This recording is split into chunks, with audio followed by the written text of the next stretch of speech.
नमस्कार विद्यार्थी मित्रांनो, आठवणीतील मराठी शाळा या यूट्यूब चॅनलमध्ये आपले सहर्ष स्वागत। आपल्या व्हिडिओ सिरीज मधला पुढचा व्हिडिओ आणि आजचा व्हिडिओ आहे विभाज्यतेच्या कसोट्या। आता विभाज्यतेच्या कसोट्या सगळ्यात सोपा घटक आहे, परंतु जर आपल्याला विभाज्यतेच्या कसोट्याचं चांगलं ज्ञान असेल तर आपण गणित चांगल्या पद्धतीने सोडवू शकतो। एखादी संख्या आली आपल्याला, समजा पदावलीचं गणित आलेलं आहे किंवा अन्य कोणतं अपूर्णांकाचं गणित आलेलं आहे आणि वर आणि खाली दोन संख्या वेगवेगळ्या दिलेल्या आहेत आणि ह्या संख्येला कितीने भाग लावू विचार करत बसून वेळ आपला वाया जाणार। पण तिथं जर तुम्हाला कसोट्यांचं ज्ञान असेल तर 100% तुम्ही विदिन सेकंद, सर ह्याला 3 न भाग जातोय, सर ह्याला 2 न भाग जातोय, सर 5 न जातोय, 7 न जातोय सांगणार। कधी जर तुम्हाला या कसोट्यांचं ज्ञान असेल तर। आता मी या ठिकाणी 8 कसोट्या लिहिलेल्या आहेत बघा फळ्यावरती, आणि लिहिताना काय केले, 3 कलर मध्ये लिहिलेले आहेत। असं का केले रे, तर ह्या कसोट्या एकमेकीच्या आधारावर चालणार आहेत किंवा सुट्ट्या सुट्ट्या वेगवेगळ्या केल्या तर आपल्या पटकन लक्षात राहणार आहे।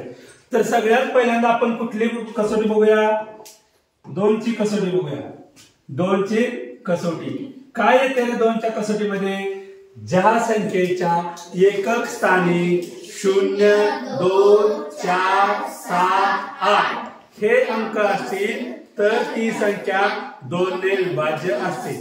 आता ह्याच्यामध्ये काय विचार करायचा आहे, फक्त एकक स्थानचा विचार करायचा आहे, फक्त एकक स्थानचा। आणि मग तिथं काय मला पाहिजेत अंक, 0, 2, 4, 7 आणि 8 किंवा सर्व समसंख्या, सर्व समसंख्या ह्या दोन्ही विभाज्य असतात। किती सोपी कसोटी आहे, ज्या संख्येच्या एकक स्थानी 0, 2, 4, 6, 8 हे अंक असतील ही संख्या 2 ने विभाज्य असते, त्या संख्येला 2 ने भाग जातो।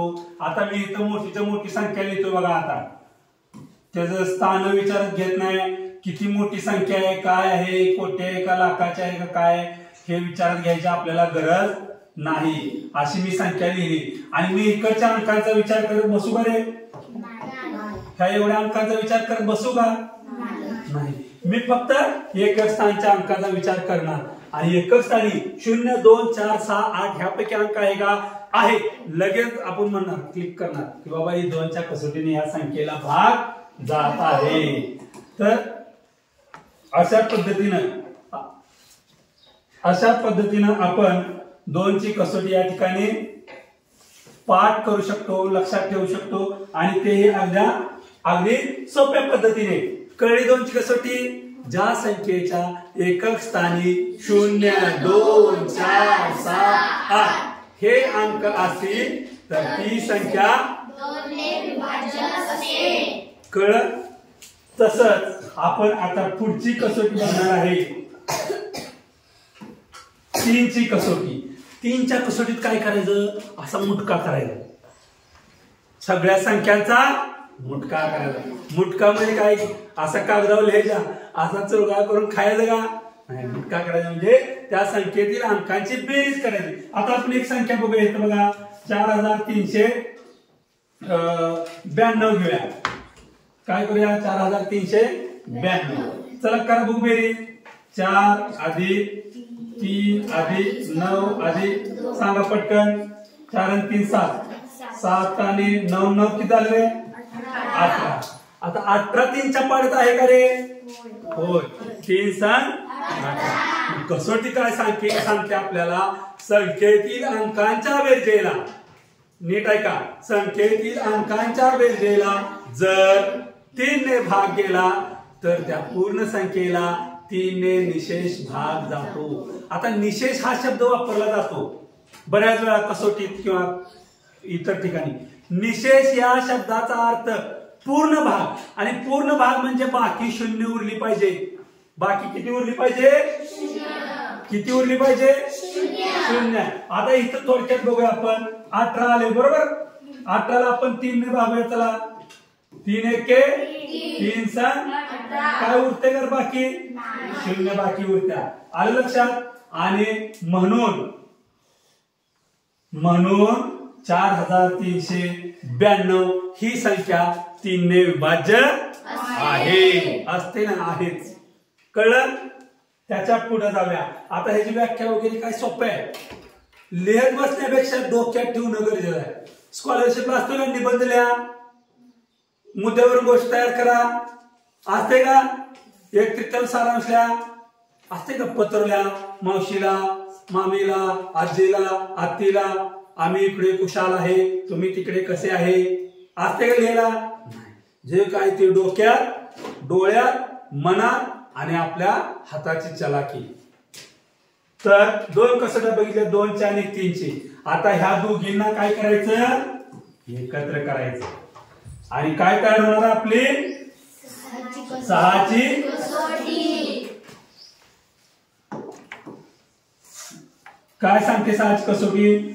2 ने व 3 ने भाग जाणाऱ्या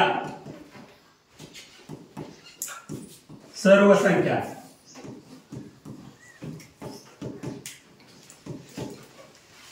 दोन ने व 3 ने भाग जाणाऱ्या सर्व संख्या.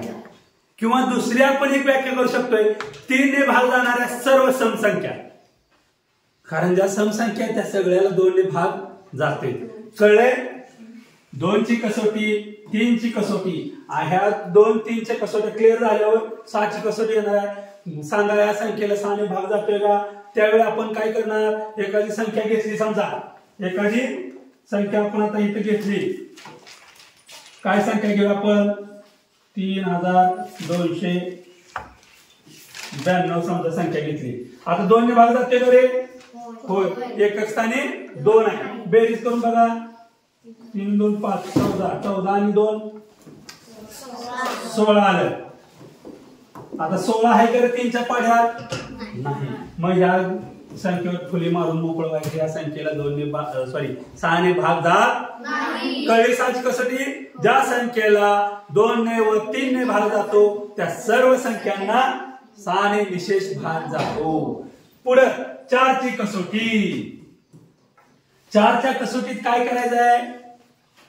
फक्त दशक आणि एकक स्थानच्या अंकांचा विचार करायचा आहे. दशक व एकक. दशक व एकक स्थानचे अंक मिळून तयार होणाऱ्या संख्येला, दशक व एकक स्थानचे अंक मिळून तयार होणाऱ्या संख्येला जर 4 ने भाग गेला तर त्या पूर्ण संख्येला 4 ने विशेष भाग जातो. आता उदाहरणार्थ बघा, 2 संख्या मी इथे फळ्यावरती लिहितो.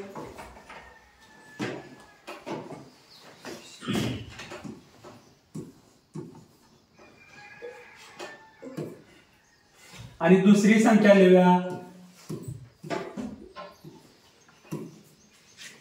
आता पहिली संख्या काय रे? 3891 आणि दुसरी संख्या आपली 57824. आता अलीकडच्या अंकांचा आपल्याला विचार करायचा का? नाही.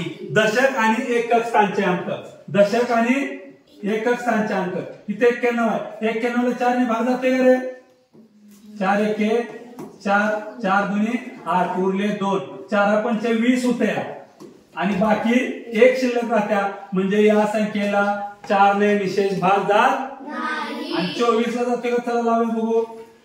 लावा. 4 1 4 25 आणि 4 सक्क म्हणजे 57,824 ह्या संख्येला 4 ने विशेष भाग जातोय. काय विचार करायचा आपल्याला? फक्त दशक आणि एकक स्थानच्या अंकांचा विचार करायचा.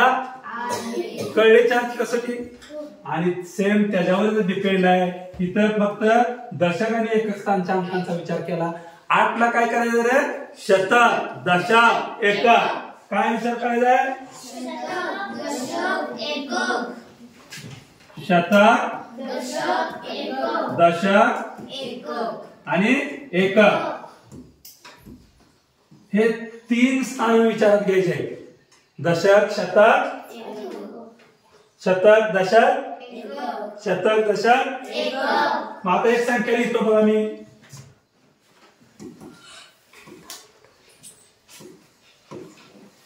5000 5642 5642 ह्याच्यात आपण कशा अंकांत अंक सांगायचं कुठलं अंक विचार घेतलं पाहिजे आपण 6 4 2 बघूया भाग लावून चालू जातोय घ्यायला 88 आणि भाग शून्याला लागतोय बाकी 2 8 पाहिजे 88 64 जातोय का भाग नाही शिल्लक राहते आता बघा 3144 संख्या घेतली काय घेतली 3100 आता भाग लावून बघूया चला 144 ला सांगा 8 आता फक्त एवढंच भाग लावायचं आपल्याला माहिती आहे तुम्हाला कशाला भाग लावणार आहे तुम्ही 144 8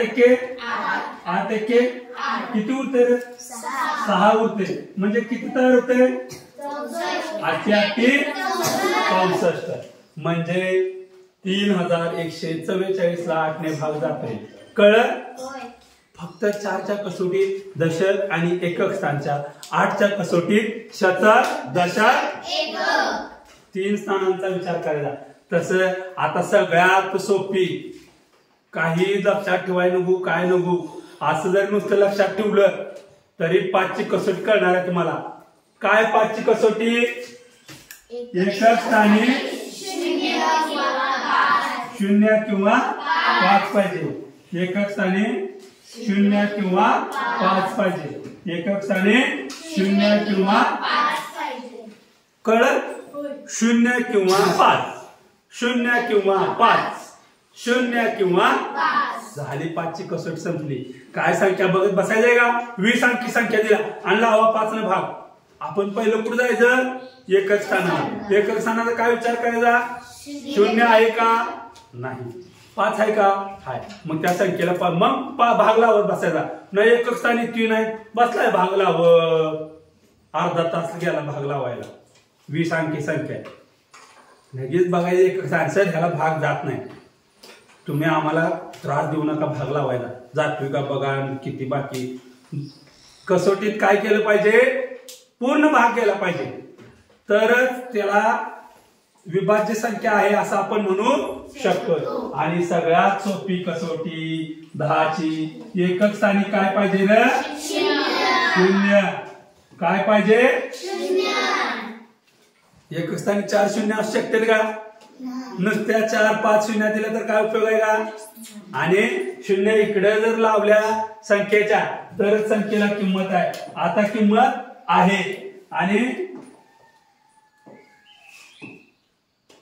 समजा आता मी इकडे 0 वाढवत राहतो आहे का किंमत नाही तर 10ची कसोटी आपल्याला सगळ्यात सोपी आहे लक्षात ठेवायला भारी आहे 10 मध्ये पण 0 येते बरोबर आहे एकक स्थानी काय पाहिजे 0 असला पाहिजे अशा पद्धतीने मुलांनो ह्या 8 कसोट्या आहेत आपण ह्यांचा क्रम उलटा सुलटा केलेला आहे का उलटा सुलटा केलाय तर एकमेकीवर त्या अवलंबून आहेत आणि असं केल्यावर लक्षात ठेवायला सोपे आहे 2ची कसोटी 3ची कसोटी आता संध्याकाळी झोपलं तर कसोटी झालं पाहिजे 2-4 दिवस चावलायचं कसोटी करून मग ज्यावेळी आपण अभ्यास करून झोपतो अभ्यास करून आणि मनन करतो एक सवय आपल्याला आयुष्यात लागली पाहिजे अभ्यास असू दे किंवा आता आमच्यासारख्या जरी माणसानं मी आज दिवसभर काय केलं मग ती सगळं रिसायकल बिन होते मग कधी कधी आपल्या हातून चूक घडलेली असते अरे अरे अरे मन त्यावेळी रात्री झोपल्यावर म्हणते अरे अरे अरे मी असं करायला नको होत आता तुम्ही मनन करायला ज्यावेळी झोपल्यावर मनन करणार त्यावेळी मग सरांनी आज खिलाडी सरांनी काय शिकवलं कसोट्या शिकवल्या किती कसोट्या आहेत 8 आहेत मग असं 2ची सोपे 3ची सोपे मग अरे 6ची कसोटी काय आहे 2 ने आणि 3 ने भाग जाणाऱ्या संख्या सगळ्या 6 ने विभाज्य आहेत असं ज्यावेळी मनन होईल त्यावेळी सगळ्यात मोठा अभ्यास आपला होतो किंवा सगळ्यात जास्त आपल्या लक्षात राहते आलं लक्षात तर झोपल्यावर एक 15 मिनिटं उद्या मनन करायचं मी आज कुणाला दगड मारला कुणाचं आंब चोरलं कुणाच्या कुत्र्याला दगड मारला बरोबर आहे कुणाची जांभळं चोरली तर त्यावेळी मन आपल्याला सांगते अरे हे असं करायला नाही पाहिजे होतं। आणि अभ्यासाचं तुम्ही आपण जर मनन केलं तर आपल्या मनात येतं हे मला येतंय आणि आता माझ्या पक्क लक्षात राहिलेलं आहे। तर मला खात्री आहे मित्रांनो, एवढं सुटसुटीत जर आपण व्हिडिओ बनवला असेल तर तुम्हाला कसोट्यामध्ये कोणताही प्रॉब्लेम राहणार नाही। तर आजच्या व्हिडिओमध्ये आपण इथंच थांबूया। व्हिडिओ आवडल्यास लाईक करा, शेअर करा, सबस्क्राईब करा। धन्यवाद। भेटूया पुढील व्हिडिओमध्ये।